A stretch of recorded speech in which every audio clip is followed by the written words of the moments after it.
सभी को मकर संक्रांति की हार्दिक हार्दिक शुभकामनाएं। जैसा कि आप सभी को पता होगा कि जब पृथ्वी एक राशि से दूसरी राशि में संक्रमण करती है तो उसे संक्रांति कहते हैं। और इसी दिन सूर्य दक्षिणी गोलार्ध से उत्तरी गोलार्ध में बढ़ने लगता है और इसी को उत्तरायण कहते हैं।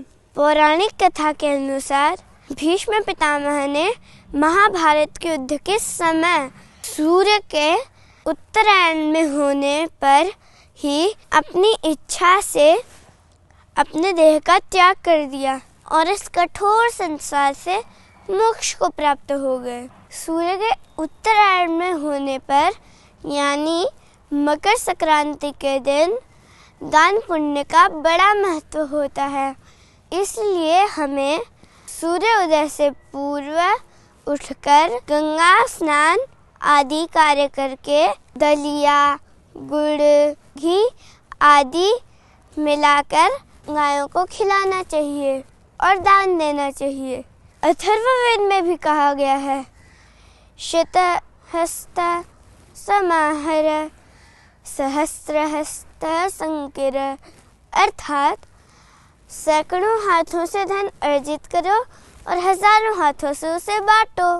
वेद में कहा गया है कि दान करने के लिए धन कमाना मनुष्य का आवश्यक कर्म है। इसलिए भारतीय संस्कृति में माना जाता है कि दान करने से देवता भी वश में आ जाते हैं। दान ईश्वर को प्रसन्नता प्रदान करता है।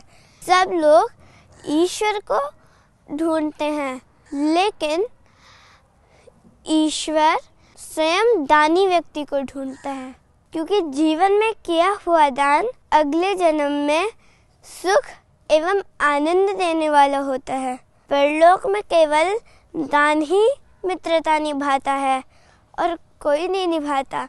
महाभारत के यक्ष युधिष्ठिर संवाद में यक्ष युधिष्ठिर से पूछते हैं कि मरने के बाद साथ क्या जाता है।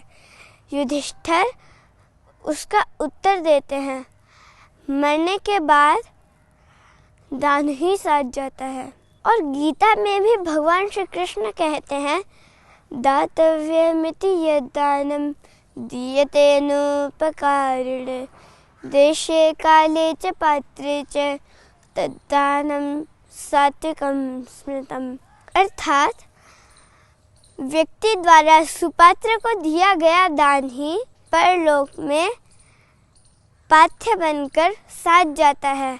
हम जो भी दान देते हैं वह नष्ट नहीं होता, बल्कि वह दुगना होके हमारे पास ही आ जाता है। इसलिए हमें दान देना चाहिए।